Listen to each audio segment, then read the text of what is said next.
La entrevista Prime.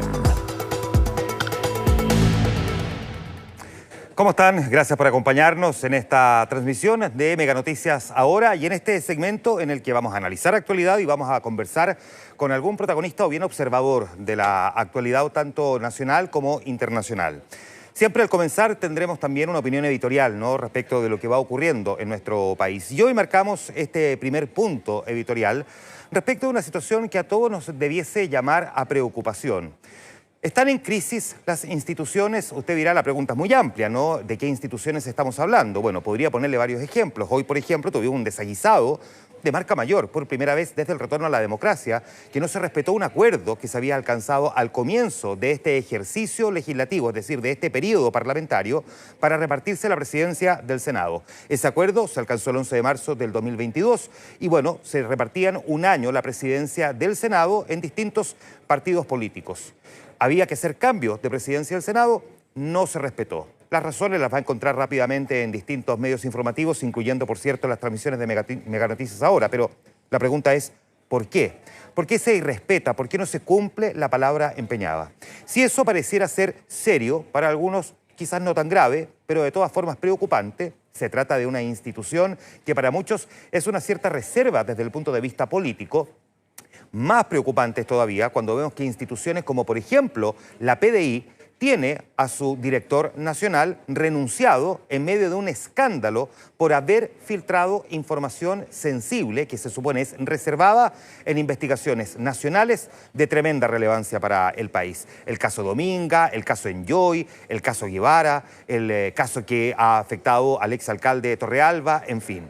Eso en sí mismo es preocupante. El adicional que además está cuestionado y pronto a ser formalizado el general director de Carabineros, que probablemente también en los próximos días va a tener que dejar por esa misma razón el cargo. Dos instituciones en un país con el peor nivel de criminalidad y delincuencia de toda su historia, muy cuestionados. Para agregarle algo adicional, el abogado defensor del ahora exdirector de la PDI no encuentra nada mejor que para defender a su cliente, dice que filtró la información para proteger a la presidencia de la República o para proteger a la propia PDI, porque entre las investigaciones se está también indagando al anterior director de la PDI, al que le pillaron básicamente robando plata de gastos reservados. ¿Están en crisis las instituciones? Podríamos seguir, mirar qué ocurre en otros lugares. Quizás esa reserva moral de la que tantas veces se habla cuando mira a la Corte Suprema, que tuvo también su problema en el verano porque querían cambiar los autos, la verdad es que medio entre gallo y medianoche, puede ser hoy el Ministerio Público, que fue capaz de detectar con mucha rapidez lo que estaba ocurriendo en la Policía de Investigaciones. Esto es un desafío para todas nuestras autoridades. Ese desafío no solamente está incorporado en la realidad de lo que ocurra con el director de una determinada institución, sino que también con el funcionamiento de toda la clase política y, ojo, también los representantes de otras áreas del quehacer nacional que muchas veces pareciera querer dictar cátedra, pero no terminan dando el suficiente ancho. Vamos a seguir hablando de eso a continuación en la entrevista aquí en Mega Noticias Ahora. Bueno, y precisamente vamos a conversar con el fiscal nacional Ángel Valencia, que está con nosotros, y con él queremos dialogar de un montón de cosas. Muchísimas gracias por estar aquí en la primera entrevista Prime de nuestro canal Mega Noticias Ahora. Bienvenido. No, al contrario, muchas gracias a ustedes por la invitación. Bueno, aprovecho de inmediato, no sé si voy a tener tiempo después, para desearle la mejor de las suertes con la señal que está inaugurando. Y bueno, encantado de venir cada vez que sea necesario y ustedes lo requieran a su canal. Y así lo agradecemos porque además hay mucha información que preguntar a propósito de no solamente lo que ha ocurrido con el exdirector ahora de la PDI, sino que también con otros casos que han sido preocupantes y el crimen organizado que también, por cierto, inquieta al país. Pero quiero partir preguntándole, fiscal, ¿cuán difícil diría usted que fue mantener en reserva las diligencias en torno a una figura como el director nacional de la Policía de Investigaciones, considerando que la PDI en el fondo es un brazo auxiliar del Ministerio Público, por lo tanto el riesgo de que esto no se mantuviera en reserva era muy alto? El investigar una causa de esta naturaleza, quisiera ocupar una analogía quizá no muy sofisticada, pero equivale a pelear con una guagua o un bebé en los brazos. Eso significa que tú tienes que enfrentar un desafío, pero también tienes que cuidar algo valioso que tienes contigo, ¿no? ¿Lo valioso en este caso la En institución? este caso es la relación institucional, la institucionalidad, el vínculo entre las instituciones. ¿Y cómo se trabaja en esa delicadeza, digamos? Porque aquí, evidentemente, probablemente más de algún funcionario se puede haber sentido pasado a llevar. Esto tiene, por supuesto, una eventual consecuencia. Claro, la reserva era una de las piezas centrales de aquello.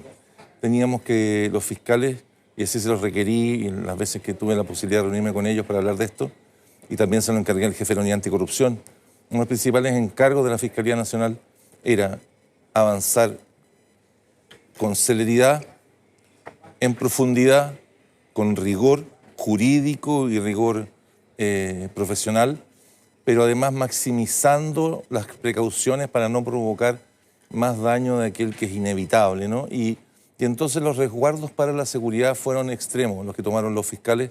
Para este caso en particular, había consideración de que era sabido, o la prudencia indicaba, que para casos como este es muy probable que recurrir a una de las policías para las diligencias, como también recurrir a otras instituciones, Claro. sea una instancia que se utilice con mucha prudencia para evitar todo tipo de riesgo de filtración. Ahora, déjeme preguntarle si se pidió prisión preventiva, como efectivamente ocurrió hoy desde la Fiscalía para Muñoz. ¿Por qué no se lo dejó detenido automáticamente al momento del allanamiento? Esa fue una decisión que tomó el equipo de la Fiscalía Regional Metropolitana Oriente, liderado por la fiscal Lorena Parra. Y la razón fue sencilla. El detener a una persona no es un fin en sí mismo. Una orden de detención se solicita cuando existen antecedentes que permiten sospechar o temer que una persona no se va a presentar a la audiencia de formalización o a la audiencia a la que después fue citado. Pero lo importante aquí es la audiencia de formalización. Y en este caso en particular, analizar las circunstancias, se estimó que y considerando además, según me manifestaron, de que la audiencia de formalización estaba fijada, y podía fijar con una fecha próxima, muy próxima. Recuerde que fueron aproximadamente 2-3 días hábiles los que transcurrieron entre la diligencia del viernes, martes. Así es. Se estimó innecesaria el pedir una orden de detención y estimaron que bastaba con citarle la audiencia de formalización. Y me parece que la decisión fue apropiada. No se pidió una orden de detención, se citó, se notificó y se citó al señor Muñoz a la audiencia y el señor Muñoz se presentó en la audiencia. Aquí hay una cosa también que hay algunos que han comentado y por lo tanto me gustaría saber cuál es su opinión, porque hay quienes dicen que hay una especie de diferencia de trato, ¿no?, entre lo que está ocurriendo con el ahora exdirector nacional de la PDI y también el anuncio, hace rato ya, de formalización del general Yáñez. Las decisiones respecto de solicitar audiencias de formalización, solicitar órdenes de detención, son solicitudes que efectúan los fiscales en las causas que se encuentran a su cargo. Como usted probablemente sabe, en mi rol de fiscal nacional yo solo puedo impartir instrucciones generales. Exacto. La decisión respecto de cuándo formalizar, a quién formalizar, por qué hecho formalizar, son decisiones que toman los fiscales a cargo de cada causa. En este caso, la fiscal Lorena Parra, de la Fiscalía Regional Metropolitana Oriente, es quien tomó la decisión, ella y su equipo, respecto al caso del señor Muñoz y en el caso del general Yáñez, y hago la distinción porque el general Yáñez todavía está en el cargo, el señor Muñoz ya no es director de la PDI.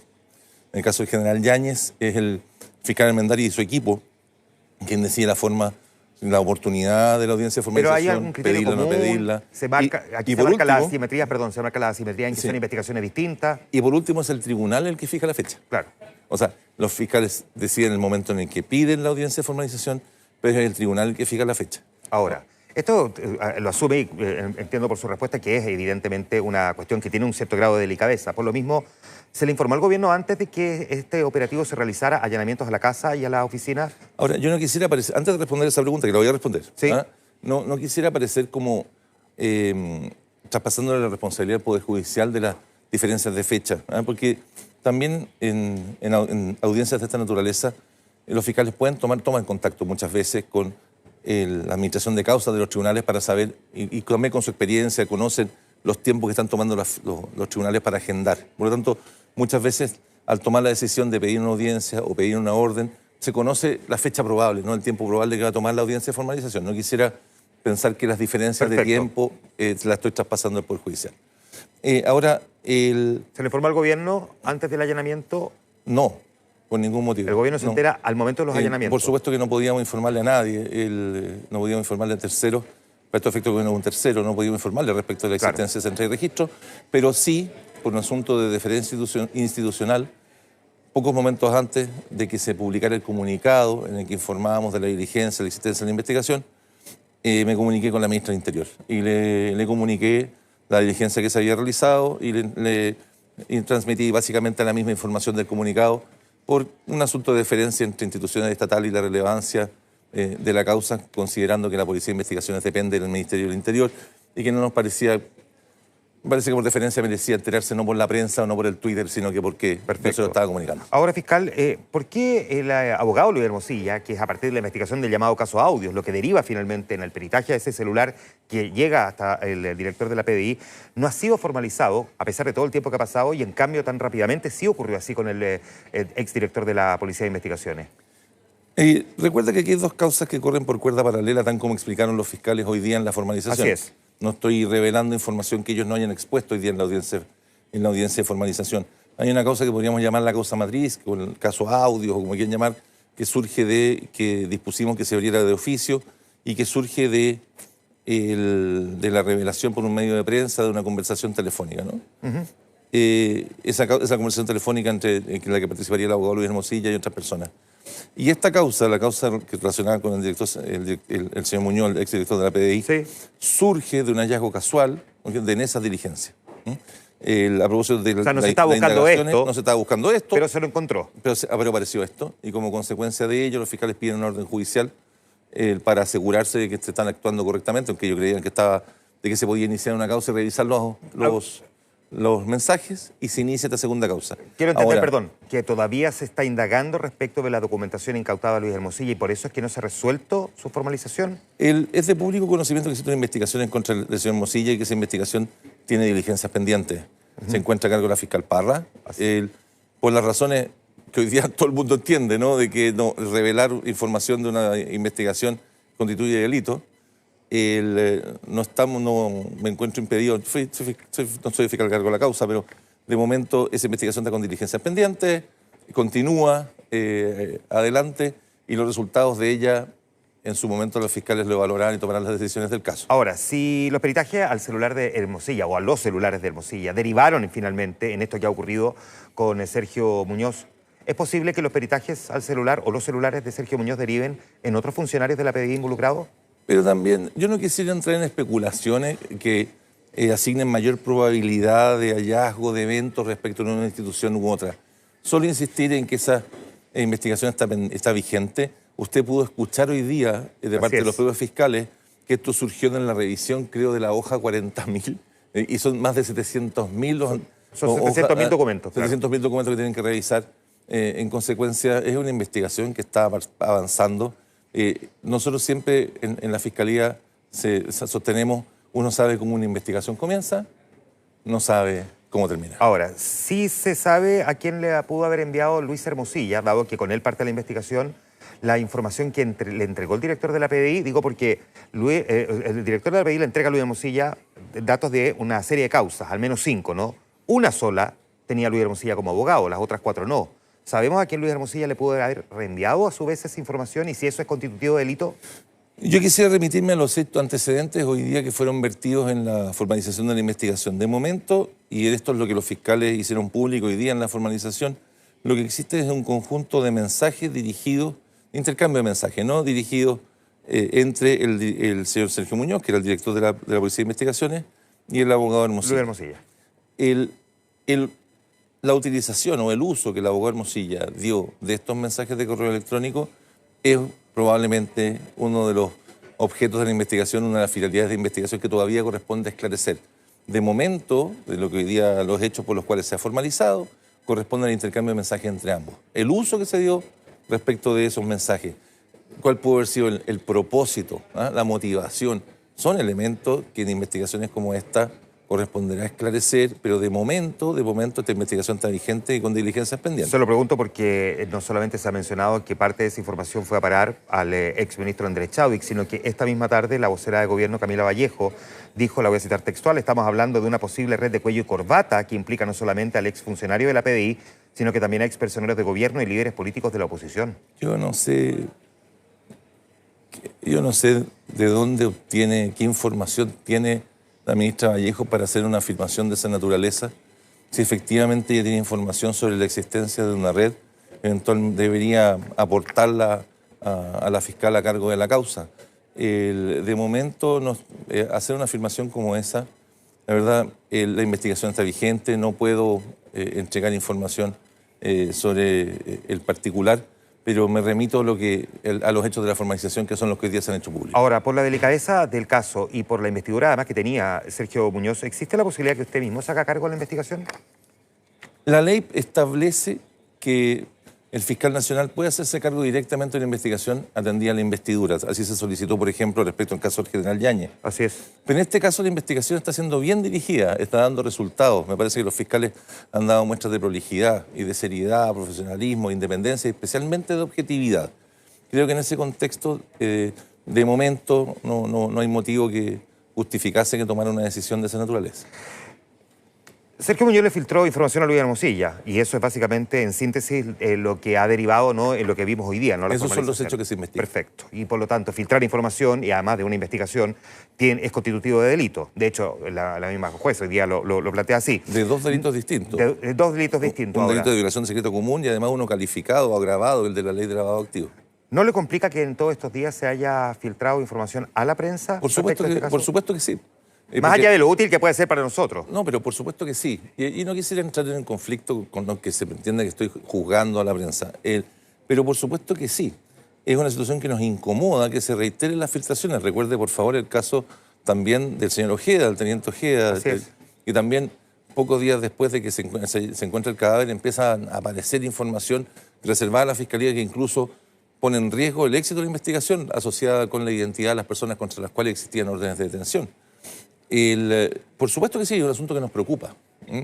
Pero es algo que le preocupa al punto de que tiene que ser investigado porque, corríjame si me equivoco, pero en esta etapa el Consejo de Defensa del Estado y el Ministerio Público eran las únicas partes que tenían y... No es así. ¿Quién? Porque a partir de... ¿Quién más podría eventualmente filtrado? Por supuesto que me preocupa, de hecho, en el caso del señor Ojeda, dispuse que se abriera una investigación de oficio para investigar esos hechos. Y así ocurre, esa investigación debería estar a cargo del fiscal Héctor Barros. Y se abrió una investigación de oficio en ese caso en particular. Ya no recuerdo si lo conversé con el fiscal Barros, no recuerdo si finalmente quedó como que yo dispuse la apertura o él la abrió de oficio, pero dispusimos que se abriera de oficio una investigación respecto de esa violación de secreto. Y en este caso particular mantuvimos la reserva extrema hasta el momento de realización de la diligencia. Sin embargo, lamentablemente, no quisiera referirme al caso en concreto, pero sí lo que nos ocurre en la trayectoria en los últimos 20 años. El Ministerio Público, una vez que entrega copias a los distintos intervinientes, ya sean querellantes, víctimas, defensores, querellantes institucionales. Como en el caso del Consejo, ¿no? Como en el caso del Consejo. Presenta escritos en tribunales solicitando medidas intrusivas. Perdemos el control de la reserva. Perdemos el control. Pero se les advierte que no se puede divulgar información. La legislación chilena no nos impone, particularmente respecto a los demás intervinientes, la obligación de entregar copias íntegras en una etapa de la investigación primaria, y eso nos preocupa porque estos últimos 20 años han demostrado, en la aplicación de la reforma procesal penal, que con demasiada facilidad antecedentes de investigaciones reservadas se filtran, y eso, si bien los chilenos aspiramos a un sistema de justicia penal transparente y público, esa publicidad debe transmitirse, debe materializarse en las audiencias ante los tribunales y particularmente en el juicio oral y no en un juicio en la plaza pública.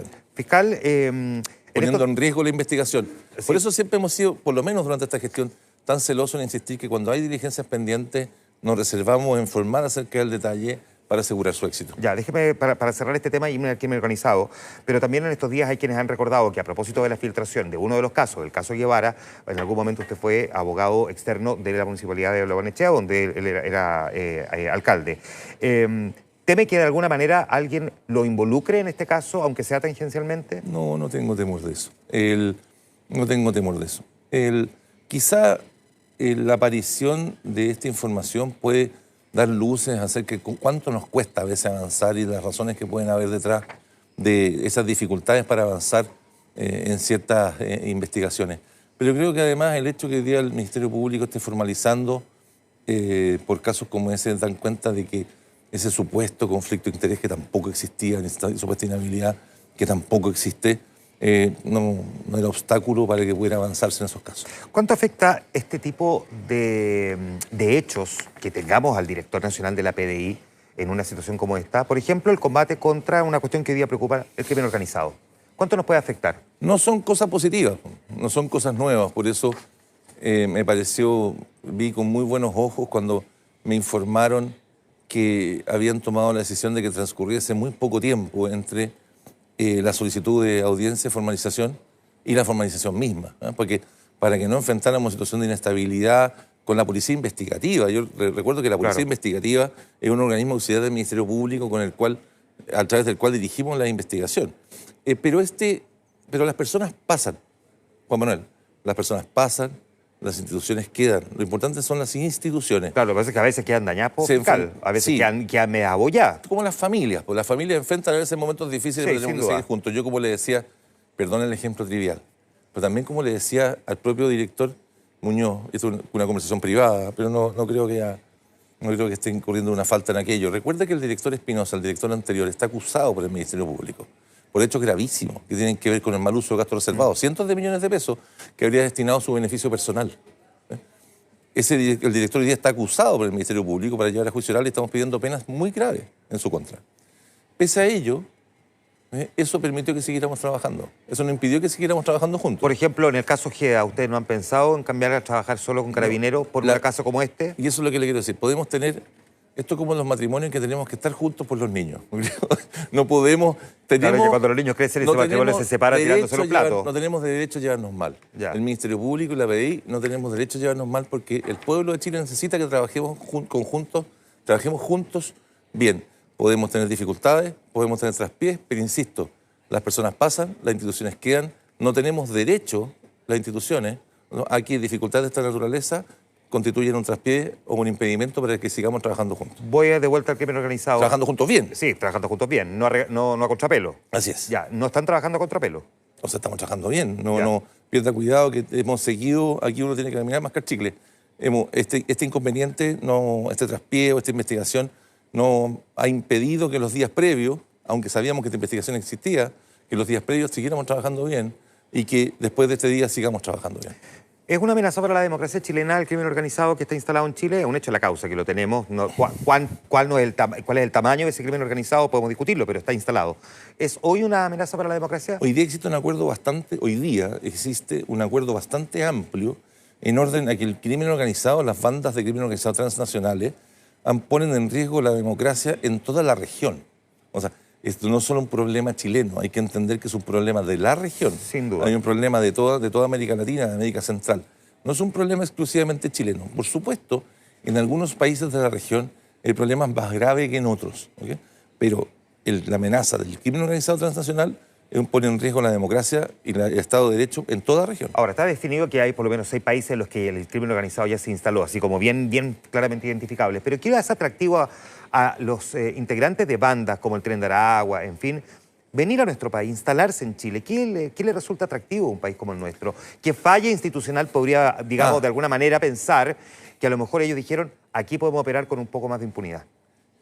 Primero, es un fenómeno, la expansión de las bandas es un fenómeno regional. O sea, nosotros no podemos estar en nuestro país pensando que esto no nos iba a ocurrir. Y en el futuro tampoco va a volver a suceder. Nuestra posición en el continente hace presumir con un alto grado de probabilidad de que inevitablemente, de cuando en vez, bandas de crimen organizado transnacional van a intentar instalarse en Chile o operar en Chile. La razón de aquello es el desarrollo económico de Chile, la situación de bienestar, el nivel de ingresos de la población, la situación del tipo de cambio, la posibilidad de enviar dinero hacia afuera. De permear instituciones, públicas. La relativa debilidad de las bandas locales, es decir, que no había ciertas áreas de negocio del crimen organizado, Sí, en las claro. cuales no tenían competencia. Le pasó por encima, pero también la posibilidad de permear instituciones públicas, ¿existe esa como un elemento adicional también a considerar? Porque en algunos países es bastante evidente, digamos, eso lo hemos visto en algunas naciones latinoamericanas, que el crimen organizado, digamos, puede ingresar más fácilmente a permear instituciones públicas. ¿En el caso de Chile? Una de las principales fortalezas del Estado chileno es que las bandas de crimen organizado no han conseguido hasta la fecha permear ni la política ni las instituciones. Así de categórico. No han conseguido hasta la fecha. Hay, por supuesto, incidentes, ¿no es cierto? Hay alarmas, hay riesgo, pero las bandas de crimen organizado transnacional, si no han conseguido hacer, ha sido todavía anecdótico, muy embrionario. ¿Me explico? No estoy negando. China está lleno de santos, no está lleno de héroes y santos. Si el embrión sigue su curso natural, digamos, sabemos en qué se puede convertir. Pero nuestra solidez institucional hoy es distinta a la de otros países. Ya. Ese es un gran activo nacional y ese activo tenemos que protegerlo. Déjeme preguntarle antes de terminar si hay teorías que se hayan descartado ya, en el caso del crimen del retirado teniente venezolano Ronald Ojeda. Para complementar lo anterior. Sí. Complementar lo anterior. Por eso, por ejemplo, cuando se nos planteó la estrategia de crimen organizado del gobierno, recuerda el Consejo de Seguridad Nacional, y a propósito del Consejo de Seguridad Nacional, se acordó, uno de los acuerdos fue que debía el gobierno comunicar su estrategia a las distintas instituciones o difundirla porque quizás no era bien conocida. Nosotros trabajamos permanentemente con las instituciones a cargo de la seguridad en el gobierno. Por lo tanto, la conocemos bastante bien, pero la ministra Tobá se reunió con nosotros. Y una de las observaciones que hizo el equipo de la Fiscalía Nacional respecto a la estrategia de crimen organizado era la importancia de poner especial prioridad a los temas de combate a la corrupción y de prevención de la corrupción, porque aunque no sea tan evidente, sí, la prevención de la corrupción y el combate a la corrupción es una de las herramientas más eficaces para combatir o prevenir el ingreso al crimen organizado. Hecho ese punto, yo les preguntaba si hay alguna teoría o hipótesis que se haya descartado en el caso del crimen de Ronald Ojeda. Tal como ha manifestado el fiscal Barros, y yo me remito aquí en los videos de Barros, que es el fiscal a cargo de la causa, sí, hay ciertas hipótesis que creo que ya más o menos públicamente están descartadas. Aparte de las obvias, ¿no? Que no fue un autosecuestro, ni que está fuera de Chile. Pero aparte de eso, las demás están abiertas. Mire, permítame ponerle un ejemplo sencillo. A ver. Estábamos en una reunión del Pacto. El Pacto es uno de los vehículos, uno de los canales de la Unión Europea para cooperar con el combate al crimen organizado en Sudamérica. ¿Ya? ¿Okay? Y en esas reuniones, los expertos italianos nos preguntan por la situación de los delitos de extorsión en Chile, estábamos conversando sobre los delitos de extorsión. Y la gente del Pacto nos dice, pongan especial atención en las empresas de seguridad privada. ¿Por qué? Nosotros quedamos, pero ¿por qué tienen que ver las empresas de seguridad privada? Nos dicen, bueno, nosotros nos hemos dado cuenta que incluso en algunas instituciones públicas muy prestigiosas, la empresa de seguridad privada era propiedad de la Camorra, y nosotros no lo habíamos advertido. Porque el crimen organizado, una de sus estrategias más habituales, uno de los fines que tiene, es conseguir que su dinero se incorpore a la economía legal, participar de la economía legal. Y el negocio de la extorsión... Es la única manera, digamos, de sacar la plata. Exactamente. Y el negocio de la extorsión muchas veces consiste en una amenaza velada de que yo le ofrezco protección. Si yo le ofrezco protección, no le quemen el negocio, y contrato a la empresa, no lo asalten, ya. Exactamente. Pero ese negocio antes era así informal, ¿no? Del pago de la cuota, sí, que se menciona. Pero encontraron en Italia que el crimen organizado estaba constituyendo empresas con fachada legal para poder cobrar la extorsión, esa de seguridad privada. ¿Sabemos si está pasando aquí? No, pero es interesante saber que esa posibilidad podría... existir. Entonces, cuando usted me dice el caso del señor Ojeda, es un caso que está abierto, está cerrado, créame que todavía es una investigación que está abierta, está vigente, y no sabemos cómo va a terminar, pero al fiscal Barros le queda mucho por avanzar. Una última pregunta, fiscal. ¿Deberían estar presentes las Fuerzas Armadas en el combate al crimen organizado? En muchos países del mundo están presentes distintas funciones que en Chile no cumplen. Por ejemplo, la protección de fronteras. Ya están presentes, de cierta manera. Por ejemplo, la Armada de Chile, en la Directemar, que forma parte de la Armada de Chile, forma parte de los equipos que investigan crimen organizado o bandas o de narcotráfico en los puertos. Exacto. Existe un vínculo de cooperación muy eficaz entre la Fiscalía, aduana, la Directemar, en la investigación de crimen organizado, de bandas de narcotráfico en los puertos. Ya cumplen ciertas funciones. En la práctica están cumpliendo ciertas funciones, pero ahora, tal cual como ha sido este debate planteado fundamentalmente por los alcaldes y algunos gobernadores también, ¿a usted le parece que sumaría? Y me parece que uno ha visitado muchos países desarrollados donde hay un pleno Estado de Derecho, donde hay pleno respeto a las garantías judiciales, donde las Fuerzas Armadas son más visibles a veces en el resguardo del orden público, en el resguardo de infraestructura crítica, que en Chile. Pero eso es una decisión, ¿okay?, que debidamente regulada sus atribuciones, y por supuesto, insisto, debidamente reguladas sus atribuciones en la preservación del orden público, en las actividades que deben realizar en el contexto de proteger a la comunidad, debidamente regulada esa situación, es una discusión que me parece que es más que razonable y oportuna. El fiscal nacional conversando con nosotros en la entrevista Prime. Fiscal, muchísimas gracias por haber venido a Mega Noticias ahora. No, muchas gracias a usted, Juan Manuel. Que esté muy bien, ¿eh? También. Y nosotros nos vamos juntando durante la semana, siempre después de Mega Noticias Prime, la entrevista Prime. Que esté muy bien.